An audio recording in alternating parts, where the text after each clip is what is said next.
The resistance of a wire at 25 degrees Celsius is 10 ohm. Okay, तो 25 degree Celsius पे हमें ये बता रहे हैं कि जो रेजिस्टेंस है एक वायर का वो 10 ओम है. When heated to 125 degree Celsius, अगर हम इसको 125 डिग्री सेल्सियस तक हीट करते हैं, द रेजिस्टेंस बिकम्स 10.5 ओम. तो सबसे पहले तो हमसे ये पूछा गया है कि find the temperature coefficient of the resistance of the wire. तो ये हम कर लेते हैं पहले. अगर मैं टेम्परेचर कॉफिशेंट की बात करती हूँ तो it is given by alpha is equal to R T minus R naught upon R naught into change in temperature जो भी हमारा है. ठीक है, तो यहाँ पे हम ज़रा वैल्यू डालेंगे which is 10.5 minus 10 divided by 10 into, और जो भी मेरा चेंज इन टेम्परेचर है दैट इज़ 125 माइनस 25. राइट, तो कुछ इस तरीके से ये हुआ है. तो ये मेरा हो जाएगा 0.5 डिवाइडेड बाय 10 इंटू, ये हो जाएगा मेरा क्या 100. तो मेरा जो अल्फ़ा है that will come out to be 0.5 into 10 to the power -3 like that. Okay, चलो सेकेंड वाला जो पार्ट है that is the resistance of the wire at 425 degree Celsius. तो 425 डिग्री सेल्सियस के ऊपर they are asking about the resistance. तो अभी मेरा जो टेम्परेचर है वो बढ़ाकर 425 डिग्री सेल्सियस कर दिया गया है. तो अगर मैं फॉर्मूला डालूँ तो R T is equal to R naught into 1 plus alpha into T. ठीक है, ये फॉर्मूला जो है वो कुछ रहता है. तो अगर मैं यहाँ पे डालूँगी तो आर नॉट जो है मेरा, R naught is how much, R naught is 10. Initially जो मेरा रेजिस्टेंस था दैट इज़ 10. 1 प्लस अल्फ़ा का values how much 0.5 into 10 to the power -3. और अगर मैं टी की बात करती हूँ तो यहाँ पे टी में हम डालते हैं कि मेरे टेम्परेचर में कितना इंक्रीमेंट आया है. तो टेम्परेचर पहले 25 डिग्री सेल्सियस था, अभी 425 हो गया है. तो मैं इसको यहाँ पे डालूँगी 425 माइनस 25 लाइक दैट. ओके, तो अब जब मैं इसको सॉल्व करूँगी तो it will be 1 plus 0.5 into 10 to the power -3 into 400 like that. और अगर मैं इसको सॉल्व करती हूँ तो this will come around like this. तो मैं इसको और इसको ज़रा मल्टीप्लाई कर देती हूँ तो I will get it to be 2. ठीक है, सारा ज़ीरो और जो भी नेगेटिव पावर है वो सारी एक दूसरे को कैंसिल आउट कर देगी. एंड मेरे पास जो रिक्वायर्ड रेजिस्टेंस आ जाएगा that will be 30 ohm like that. चलो let's look at the next question which is 3 batteries E1, E2 and E3 of EMFs and internal resistances 4 volt, 2 ohm. तो इसका जो इंटरनल रेजिस्टेंस है ना वो भी साथ में बताया है. तो मैं ज़रा यहाँ पे ना इसको भी मार्क कर लेती हूँ सो दैट हमारे लिए जब हम किरचॉफ के लॉ लगाएंगे तो हमारे लिए आसान रहेगा. तो दिस इज़ 2 ओम एंड ये है 4 वोल्ट. Then 2 volt, 4 ohm. तो this is 2 volt and this is 4 ohm. And 6 volt and 2 ohm. तो दिस इज 6 वोल्ट और इधर हम बनाएंगे तो this is nothing but what 2 ohm like that respectively are connected as shown in the figure. Okay, find the values of the currents passing through batteries E1, E2 and E3. तो हमने क्या करना है, हमने करंट की values को निकालना है. तो सबसे पहले लेट मी जस्ट अज्यूम कि कौन सी करंट हम कहाँ के लिए ले रहे हैं. तो पहली बैटरी के लिए I'm taking the current to be I1 और मैं डायरेक्शन ये ले रही हूँ. E2 के लिए I'm taking the current to be I2 और E3 के लिए I'm taking the current to be I3. ठीक है, तो हम इन तीनों के अक्रॉस करंट को निकालना चाहते हैं. तो सबसे पहली चीज़ जो हमने करनी है वो ये है कि हम ना किरचॉफ का लॉ लगाएंगे और किरचॉफ के लॉ के लिए we will consider loop by loop. Kirchhoff का सेकेंड लॉ लगाने के लिए तो मैं क्या कर रही हूँ, आई एम जस्ट अज्यूमिंग कि I will be traversing the loop in the anti clockwise direction. मैं ऐसे ट्रैवर्स करूँगी लूप को लाइक दिस. तो करना शुरू करते हैं हम. तो सबसे पहले जब हम ऐसे ट्रैवल कर रहे हैं, जब हम ऐसे ट्रैवल करके जा रहे हैं तो we are travelling along the direction of I2 और ये वाला जो करंट I2 है this will be flowing through the 4 ohm resistor. तो हम यहाँ लिखेंगे 4I2 देन जब हम ऐसे ट्रैवर्स करके पूरा लूप आएंगे तो अगैन हम I1 के अलोंग चल रहे हैं and I1 will be flowing through the 2 ohm resistor, तो ये हो जाएगा 2I1। ठीक है, तो रेजिस्टर सिर्फ दो ही थे तो बस काम ख़त्म हुआ। देन उसके बाद RHS पे when we are travelling like this तो we are coming across the negative terminal of the battery पहले, तो हम इस टर्मिनल के लिए EMF को पॉजिटिव ले लेंगे, तो दिस विल बी 2 वोल्ट।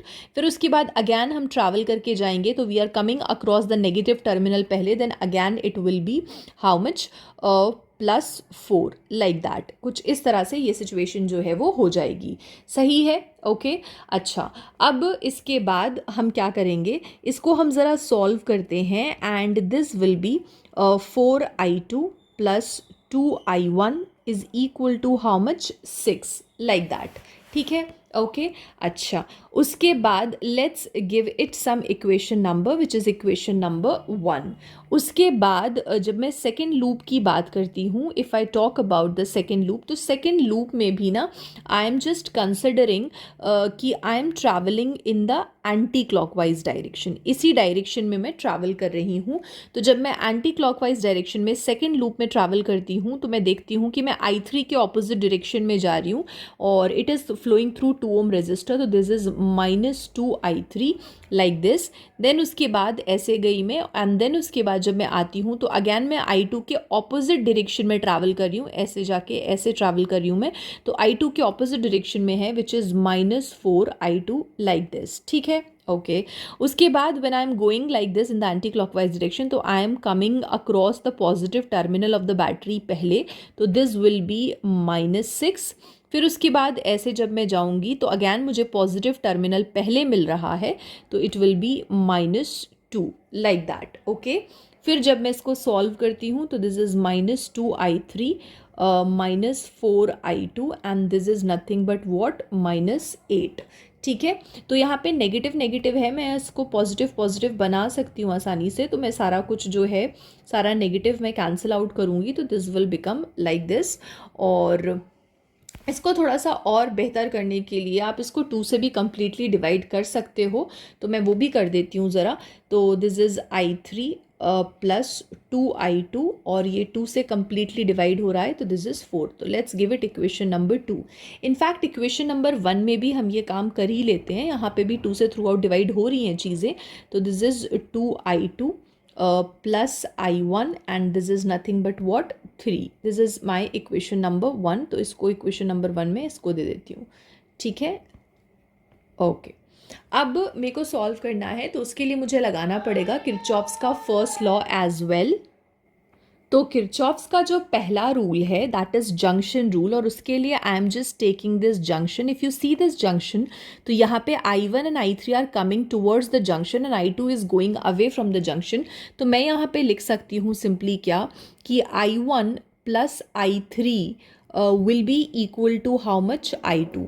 ठीक है, तो ये मैं इस तरीके से ऐसे लिख सकती हूँ। तो what I can do is कि ये वाली जो इक्वेशन है ना मेरी सेकेंड इक्वेशन, वो I3 और I2 के टर्म्स में ऑलरेडी है। ठीक है, अभी अगर ये I3 और I2 के टर्म्स में है तो मैं चाहूँ अगर तो मैं यहाँ से I3 का जो वैल्यू है वो मैं इसमें पुट कर सकती हूँ। तो I3 का जो वैल्यू आएगा that is simply nothing but what I2 - I1। Let's give it equation number 3। और मैं क्या कर रही हूँ, मैं इक्वेशन नंबर 3 को 2 में पुट कर रही हूँ। तो I am putting equation number 3 in equation number 2। तो I3 की जगह मैंने डाला I2 - I1 + 2I2 equal to how much 4। तो यहाँ पे ये हो जाता है -I1, this becomes +3I2 and this becomes what 4। ठीक है, अब इस इक्वेशन को आप इसके साथ इक्वेशन नंबर 1 के साथ अगर आप सिंपली ऐड करते हो तो let's give it equation number 4 and I am adding equation number 1 with equation number 4। ठीक है, तो I1 को मैं एज इट इज़ लिखूंगी I1 + 2I2 is equal to 3, और यहाँ पे मैं लिखूंगी -I1 + 3I2 equal to how much 4 like this. और अगर मैं यहाँ देखती हूँ तो I1 और I1 कैंसिल हो जाएगा and this will be 5I2 is equal to what 7। तो मेरे पास जो I2 का वैल्यू है ना that will come out to be 7/5 ampere. ठीक है, तो I2 का value will come out to be 7/5 ampere. अब मेरे पास अगर I2 आ गया है तो मैं इक्वेशन नंबर 1 से I1 का वैल्यू निकाल सकती हूँ। तो I will just right from equation 1, आप इक्वेशन नंबर 4 से भी निकाल सकते हो वो एनीवेज। तो I1 is equal to 3 minus 2I2, और अगर मैं जब इसको सॉल्व करूंगी तो this will B 3 minus 2 into I2 का वैल्यू कितना है 7/5, तो 3 माइनस 14/5 लाइक दिस। तो अगर मैं I1 का वैल्यू निकालती हूँ तो this is 15 minus 14 how much 1/5। तो I1 आ जाएगा हमारा कितना 1/5 एम्पियर। तो मेरे पास I1 आ गया है, I2 आ गया है। अगर मैं I3 का वैल्यू निकालती हूँ तो अगर मैं देखूँ मेरी इक्वेशन नंबर 3 को, तो I3 was I2 minus I1। ठीक है, तो हम कर देंगे I3 is equal to I2 minus I1। तो I2 की अगर मैं बात करती हूँ तो दिस इज 7/5, और अगर मैं I1 की बात करती हूँ दिस इज 1/5। तो I3 का मेरा वैल्यू आ गया है 6/5 एम्पियर लाइक दैट। तो ये मेरा I3 का वैल्यू हो जाएगा। So that is how it is done. चलो let's look at the next question, which is the ends of 6 wires each of resistance R is equal to 10 ohm are joined as is shown in the figure. The points A and B of the arrangement are connected in a circuit. Find the value of effective resistance offered by it to the circuit. तो अगर मैं इस question को देखती हूँ ना, तो अगर मैं इस अरेंजमेंट को देखूँ तो इफ़ यू क्लोजली सी आपको ये वाला रेजिस्टेंस दिस एंड दिस मिला के ये पूरा जो अरेंजमेंट है ये बनता है व्हीटस्टोन ब्रिज का अरेंजमेंट। और अगर ये व्हीटस्टोन ब्रिज का अरेंजमेंट बनता है तो ये वाली जो आर्म है फिर तो हम इसको नहीं लेंगे। तो अगर मैं इसका इक्विवेलेंट रेजिस्टेंस निकालूं बिटवीन ए एंड बी तो I will draw like this कि सबसे ऊपर वाली जो आर्म है ना, ये वाली जो आर्म आपको दिखाई दे रही है ना, if you see this arm and this arm, तो these two are in series. तो मैं इसको वही बना रही हूँ।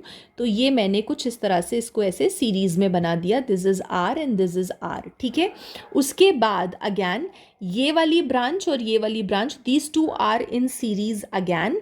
तो मैं इसको ऐसे सीरीज में बना देती हूँ लाइक दिस। ठीक है, एंड फिर उसके बाद है ये नीचे वाली आर्म लाइक दिस। और सबसे बड़ी बात ये है कि all these 3 branches are connected between 2 common points A and B। ठीक है, तो ये सारी की सारी A और B से कनेक्टेड है। तो ये सारी की सारी A और B से कनेक्टेड है। तो मैं कुछ इस तरह से ऐसे इसको ड्रॉ कर सकती हूँ। ठीक है, तो हमारा जो अरेंजमेंट है that will look somewhat like this. तो अगर मैं इक्विवेलेंट रेजिस्टेंस निकालती हूँ, अगर मैं नेट रेजिस्टेंस निकालती हूँ तो it is simply nothing but what, इन दोनों का series combination R plus R कितना हो जाएगा 2R। वो पैरेलल में है किसके, इन दोनों के सीरीज कॉम्बिनेशन के which is R plus R 2R, and then उसके बाद ये पैरेलल में है किसके, लास्ट वाली ब्रांच के विच इज़ 1/R। तो बस आप इसको सॉल्व कर लो and then you will get the answer. तो ये कुछ मेरा इस तरीके से हो जाएगा and this is 4/2R which is nothing but how much 2/R। और अगर मैं R नेट निकालूंगी तो that will be how much R/2। R का कुछ वैल्यू दे रखा है क्या, ओके 10 ओम दे रखा है, तो दिस इज 10/2। तो ये आ जाएगा हमारा क्या 5 ओम।